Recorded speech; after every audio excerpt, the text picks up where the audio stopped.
श्री सुखदेव जी कथा सुना रहे हैं राजन। एक दिन श्री विदुर जी महाराज ने एकांत में अपने बड़े भैया धृतराष्ट्र को समझाया, भैया जी मैं इसलिए नहीं कह रहा हूं कि आप राजा हैं और मैं मंत्री हूं, बल्कि मैं इसलिए भी आपको समझा रहा हूं कि आप मेरे बड़े भैया हैं और मैं आपका छोटा भाई हूं। भाई का कर्तव्य है भाई को सद्मार्ग पर ले जाना, उसको सही राह दिखाना। देखो इस समय तुम जो कर रहे हो ये बिल्कुल उचित नहीं है, क्योंकि जो भी तुम कर रहे हो वो अपने पुत्र दुर्योधन के मोह में पड़ के कर रहे हो। क्या कर रहे हो? अपने खास भाई के बेटों से अन्याय कर रहे हो। और जहां अन्याय आ जाता है वहां कभी भी परिणाम सुखद नहीं हो सकता, परिणाम फिर भयंकर ही होगा, पछताना पड़ेगा।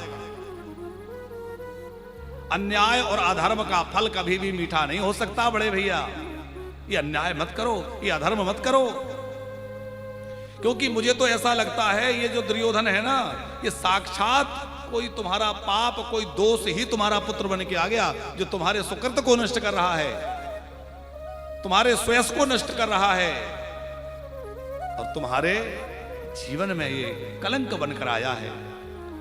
कि सए से दोषहा पुरुष विडास्ते ग्रहान प्रविष्टो यम पद्यमत्या। इसलिए बड़े भैया मैं तो कहता हूं जितना जल्दी हो सके इस दुर्योधन को त्याग दो। अब धृतराष्ट्र जो है इतने अधिक अपने पुत्र के मोह में पड़े हैं कि उनको विदुर जी की यह नीति सम्मत बातें भी बहुत ज्यादा अच्छी नहीं लग रही। कभी कभी जीवन में होता है कि कोई हमारा हितैषी बन के हमारे हित की बात कहे, वो हमें वो अच्छी नहीं लगती। ये बेकार का उपदेश देने आ गए, तुम अपनी बातें अपने पास रखो। और जब हमें अपने गुरुजनों की बातें, अपने माता पिता की बातें, अपने हितैषी की बातें कड़वी लगने लगे, बुरी लगने लगे, तो समझ लेना हमारा प्रारब्ध अच्छा नहीं चल रहा है, हमारा समय खराब चल रहा है। सावधान हो जाएं। हित की बातें भी कड़वी लगे। विदुर जी ने बहुत अच्छे से समझाया, लेकिन धृतराष्ट्र की बात समझ नहीं आई। तो धृतराष्ट्र ने कहा तो कुछ नहीं, पर वो दुर्योधन के प्रति जो मोह है उसको कम ना कर पाया। अच्छा, किसी तरह ये बात दुर्योधन तक सेवकों के द्वारा पहुंच गई। अरे वो तुम्हारे चाचा जी तो तुम्हें कह रहे थे ये दोष है, कोई पाप पैदा हो गया है। वो दुर्योधन तो दुर्योधन है, आग बबूला हो गया। भागता हुआ आया और जहां बड़े भैया धृतराष्ट्र के साथ विदुर जी मंत्रणा कर रहे थे वहीं दुर्योधन आ गया। और विदुर जी को इतनी खरी खोटी दुर्योधन ने सुनाई। दासी का पुत्र होके हमें ज्ञान देता है, मैं युवराज हूं और मुझे राज से निकालने की बात करता है। जाने क्या क्या अनाप शनाप दुर्योधन बोलता गया, लेकिन धृतराष्ट्र ने कोई उसका प्रत्युत्तर नहीं दिया या कोई उसका रोक टोक नहीं की। विदुर जी जान गए कि अब मेरा यहां रहना ठीक नहीं है। जहां हमारा आदर ना हो, हमारा सत्कार ना हो, हमारी बात को कोई सुनने समझने वाला ना हो, वहां से चुपचाप अलग हो जाना चाहिए, जिससे पहले कि हमारा अपमान और तिरस्कार हो। यद्यपि विदुर जी संत हैं, उन्हें मान अपमान की चिंता नहीं है, लेकिन वो जान गए कि यहां रहूंगा तो इन अन्यायियों का साथी कहलाऊंगा और मैं इन अधर्मियों का, अन्यायियों का साथी नहीं बनना चाहता। क्योंकि अन्याय होते देखना भी अन्याय ही है। पाप कर्म करने वाले के साथ देना भी पाप है। जैसे कोई अपराध कोई करने वाला है और उसको कोई पनाह दे तो उसको भी सजा मिलती है कि नहीं? तुमने गुनाहगार को क्यों रखा? गुनाहगार के साथ क्यों खड़े थे? तो हमारी कानून व्यवस्था भी उसको अपराधी समझती है ना, जो अपराधी का साथ दे। उसी प्रकार हमारी धर्म व्यवस्था में भी ये व्यवस्था है गोयल जी कि पापी व्यक्ति का साथ ना दिया जाए। हम लोग मोह के कारण क्या करते हैं? हमारे परिवार में ही कोई पाप के मार्ग पर चल रहा है, पर हम उसका भी साथ देते हैं, मोह में पड़े रहते हैं। पर सावधान, पाप करना जितना पाप है, उतना ही किसी के पाप को देख करके उसका साथ देना अथवा किसी के पाप की चर्चा करना, वो भी उतना ही बड़ा पाप है। इसीलिए किसी के पाप की बातचीत भी आपस में मत करो। जो पाप की बात करता है ना दूसरे की, उसको भी पाप आ जाता है। किसी के पाप की बातचीत भी मत करो। सुखदेव जी कह रहे हैं, राजन, विदुर जी ने तो बहुत नीति संगत समझाया था, बहुत बढ़िया उपदेश दिया था, लेकिन धृतराष्ट्र ने उसका अनुमोदन नहीं किया। और विदुर जी वहां से अपना मंत्री पद त्याग करके और जाकर के गंगा जी के किनारे एकांत में कुटी बना ली। अब इन पापियों के साथ में रहना ही नहीं मुझे, अब मैं इनसे दूर रह के भजन करूंगा। अपनी पत्नी को ले गए, दोनों पति पत्नी मिलकर के कृष्ण नाम जपने लगे, भगवत भजन में लग गए। देखो, कोई दलदल में फंस रहा है, जब तक हो सके उसको निकालने का प्रयत्न करिए, पूरा प्रयास करिए कि हम उसको बचाएं। मान लो नहीं बचा पा रहे तो ऐसा नहीं कि वो तो निकलना नहीं चाहता पर हम भी दलदल में कूद जाए। हम अपने जीवन को तो बचा लें। जो पाप के दलदल में पड़ा हुआ है, कोशिश करिए कि उन पापियों को, या पाप में जो परिवार के लोग पाप कर्म में लगे उनको निकालें, समझाएं ये ठीक नहीं है। पर न माने तो भैया हम उस पाप कर्म से बच करके थोड़ा सा उनसे किनारा कर लें, थोड़ा सा उनसे दूरी बना लें, वरना हमें भी वह भोग भोगना पड़ेगा। अच्छा, रामायण में और महाभारत में कोई एक अंतर बताने को कोई कहे तो क्या कहा जाएगा? रामायण और महाभारत दोनों में कोई एक अंतर स्पष्ट करना हो तो बहुत सुस्पष्ट एक बात हमें लगती है कि जहां दूसरे के अधिकार को छीनने की भावना होती है वहां महाभारत होती है, और जहां अपना अधिकार दूसरे को देने की भावना होती है वहां रामायण होती है। दोनों में यही बहुत बड़ा फर्क है। महाभारत में क्या हो रहा है? दूसरे का अधिकार छीनने की चेष्टा। और रामायण में हमारे श्री भरतलाल जी कह रहे हैं, संपत्ति सब रघुपति करो आही, संपत्ति सब रघुपति करो आही। ये सारी संपत्ति तो श्री रघुनाथ जी की है। और जब राम जी को ये बात पता चली कि मेरी कैकेयी मां ने भरत के लिए राज्य मांगा है, तो राम जी इतने प्रसन्न हो गए, इतने प्रसन्न हो गए कि मानो इनको बड़ा भारी कोई साम्राज्य मिल गया हो। राम जी को राजा बनाने की घोषणा जब श्री दशरथ जी महाराज ने की, तब राम जी प्रसन्न नहीं हुए।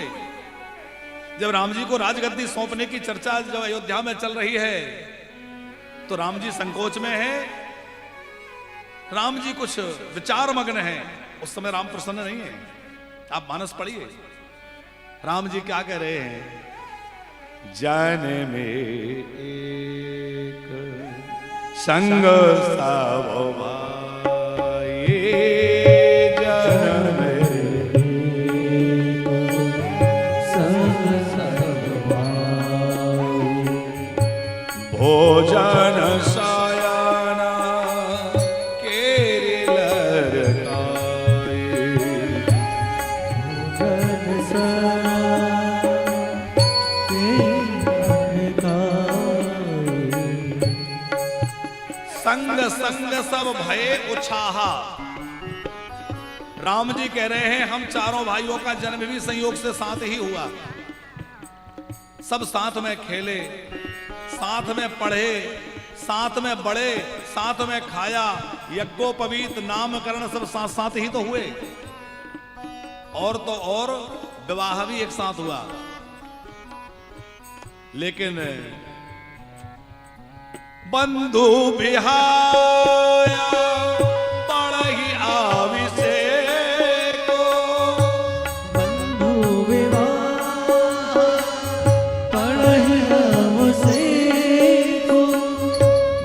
विमल बंसो यह अनुचित एको, विमल बंस अनुचित एको, विमल बंस यह अनुचित एको, विमल बंस यह अनुचित एको। प्रभु श्री राम कह रहे हैं कि ये सूर्य वंश बड़ा निर्मल वंश है, लेकिन इसमें ये बड़ी गड़बड़ है कि हम चारों में से मुझे ही राजा बनाया जा रहा है, बंधु विहाय, मेरे भाइयों को छोड़कर। तो राम जी को राज तिलक होने की सूचना जब मिली तो वो प्रसन्न नहीं हुए, निराश हुए कि मेरे भाइयों को छोड़ दिया जाएगा। लेकिन वही श्री राम जब ये पता चला कि मेरी मां कैकेयी ने मेरे छोटे भाई भरत के लिए राज्य मांगा है, तो प्रसन्न हो गए, गदगद हो गए। किस बात से? बोले अब मैं कितना बड़ा हो गया मां कि लोग मुझे सम्राट का बड़ा भाई कहेंगे, भरत सम्राट बनेगा और मैं भरत का बड़ा भाई माने सम्राट का बड़ा भाई कहलाने का मुझे सौभाग्य मिलेगा, तो मैं और कितना बड़ा हो गया। ये राम जी का नजरिया है। जहां दूसरे को देने की, दूसरे को बांटने की भावना होती है, वह यही होता है। जो मिला है वो बांटोगे तो प्रसाद बन जाएगा, और समेटोगे तो विषाद बन जाएगा साहब। इसलिए जो मिला है वो बांटिए। क्या बांटे? प्रसन्नता बांटिए, लोगों को मुस्कुराहट बांटिए। हम ये नहीं कहते कि रोटी बांटिए, कि कपड़ा बांटिए, कि क्या बांटिए। हम तो कहते हैं लोगों को मुस्कुराहट बांटिए। आपके दो मीठे बोल से किसी के चेहरे पर यदि मुस्कान आ जाती है तो वो भी बहुत बड़ा दान है साहब।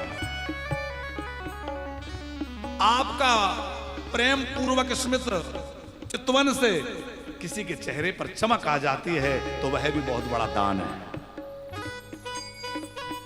आपके मधुर व्यवहार, आपकी मीठी वाणी से किसी का हृदय प्रफुल्लित हो जाता है तो वह भी बहुत बड़ा दान है। जीवन में कभी कभी ये खुशियां, ये प्रसन्नता, ये मुस्कुराहट भी बांटा करो साहब।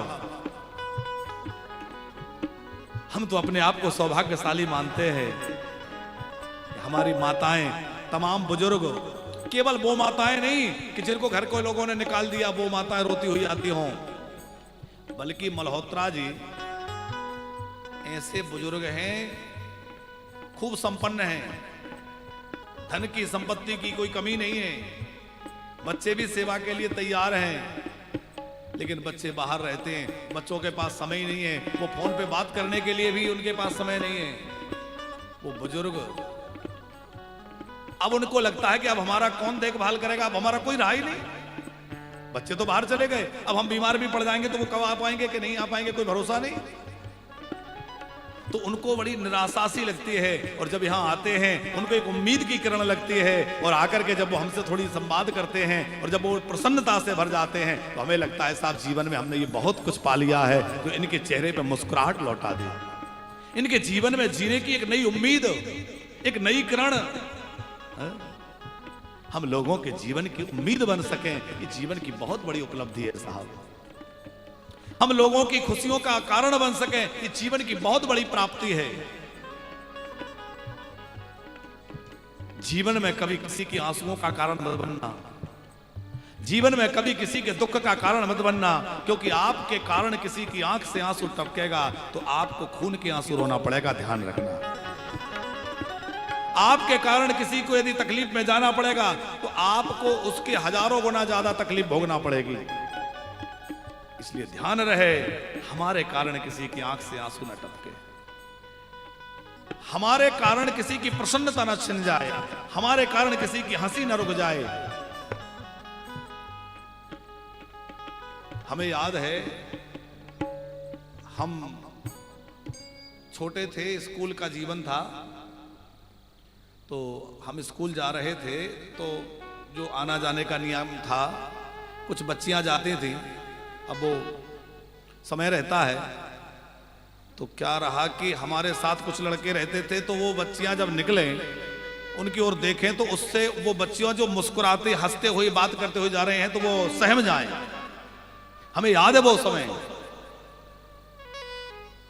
तो हमने एक दिन ये बात उन लोगों से कही थी जो साथ में थे कि देखो हमारे कारण इनकी हंसी रुक जाती है, तो हम लोगों को ऐसा कोई कारण नहीं बनना चाहिए अथवा इनके मार्ग में ऐसा कोई अवरोध नहीं बनना चाहिए।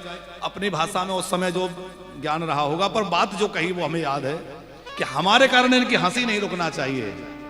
किसी की हंसी हमारे कारण छिन जाए हम तो उसकी प्रसन्नता, अब उस सहम के जाए, शर्मा के जाए, डर के जाए तो उसका अपराध हमें कितना लगेगा। जीवन में लोगों की मुस्कुराहट का कारण बनिए, जीवन में लोगों की मुस्कुराहट छीनने का कारण मत बनिए। महाभारत में क्या है? दूसरे के अधिकारों का हनन। और रामायण में क्या है? बोले दूसरे के अधिकारों को ना बल्कि अपना अधिकार भी दूसरे को दे देना। मेरा भी श्री सुमित्रा जी कह रही हैं लक्ष्मण मेरा बेटा नहीं है। किसका बेटा है? बोले जानकी जी का बेटा है, राम जी पिताजी। एक रामचरितमानस में एक चौपाई है। अच्छा, बुजुर्ग लोग रामायण की चौपाइयों को बहुत पकड़ते हैं पंकज जी। आप पास में बैठा करें, कुर्सी इधर डाला करें, आप जैसे श्रोता कहां मिलते हैं। सोफे पे बैठ जाए, सोफे पे बैठे यजमान के साथ। ये बहुत वक्त हैं। तो परसों शाम की बात है, हम अपने कार्यालय में बैठे थे। रात में बैठते हैं, क्या क्या दिन में काम हुआ, क्या चल रहा है। तो एक फोन बज रहा था और कॉल सेंटर में जो फोन उठाने वाली बच्ची है वो थोड़ा बाहर थी, तो हमने ही उठा लिया। एक बुजुर्ग वहां से बोले, वो भिंड के आसपास कहीं के थे। बोले महाराज जी वो राम की कथा बोल, पहले तो उन्होंने परिचय आप ही बोल रहे हैं। हमने कहा हम ही बोल रहे, वो जो कथा सुनाते टीवी में वही बोल रहे हैं। मैंने कहा हाँ वही बोल रहे हैं। पहले तो उनको भरोसा नहीं हो रहा था। हमने कहा हाँ बोल रहे हैं, आप बताइए। बोले रामचरितमानस में एक चौपाई लिखी है कि राम जी जब लक्ष्मण जी को गोद में लेकर रो रहे हैं, लक्ष्मण जी मूर्छित हैं, तो वो कह रहे हैं निज जननी के एक कुमारा, अपनी माँ के तुम अकेले हो। तो सुमित्रा जी को तो दो बच्चे हैं, दो बेटे हैं। कौन कौन? एक लक्ष्मण जी और एक शत्रुघ्न जी। तो बोले जब सुमित्रा जी के दो बेटे हैं तो राम जी रोते रोते ऐसा क्यों कह रहे हैं निज जननी के एक कुमारा। तो हमने कहा बाबूजी अब आप वयोवृद्ध हैं, आप ज्यादा अच्छे से जानते होंगे, लेकिन हमारी छोटी बुद्धि में जो आया वो ये है कि राम जी ये नहीं मानते कि लक्ष्मण सुमित्रा जी के बेटे हैं, बल्कि जब से सुमित्रा जी ने कहा है तात तुम्हारा मात वैदे ही, तब से राम जी ये मानते हैं कि लक्ष्मण जानकी का बेटा है। और जानकी जी के उस समय तक और कोई संतान तो थी नहीं। तो निज जननी के एक कुमारा, बोले जानकी के तो तुम अकेले बेटे हो। एक तो वो हरण के बाद शोक संतप्त हैं, ब्रह से व्याकुल हैं, और जब उन्हें पता चलेगा कि जिसको मैंने अपना पुत्र बनाया वह लक्ष्मण अब नहीं है, तो वो कितनी व्याकुल हो जाएगी। इसलिए तुम्हारे प्राणों की रक्षा बहुत आवश्यक है। वो बाबूजी बहुत प्रसन्न हुए, तो बुजुर्ग को बोले हमारा उत्तर मिल गया। तो मानस में बड़ी अद्भुत चौपाइयां हैं और बुजुर्ग लोग खूब इस पर चर्चा करते हैं। अब थोड़े दिन पहले का समय आप लोगों को शायद याद होगा कि लोग गांव की चौपालों पे बैठ के रामचरितमानस की खूब चौपाइयों पर चर्चा करते थे। अब धीरे धीरे मोबाइलों ने सारा समय, सारी वो सब व्यवस्था मिटा दी। तो हम आपसे कह रहे थे कि रामचरितमानस को आप देखिए कितना त्याग है कि कौशल्या जी ने अपने वो सुमित्रा जी ने अपने दोनों बेटे एक कौशल्या के बेटे की सेवा में लगा दिया और एक कैकेयी के बेटे की सेवा में लगा दिया। आज की कोई बात होती बड़ा मुश्किल था अपने बेटों को दूसरे अपने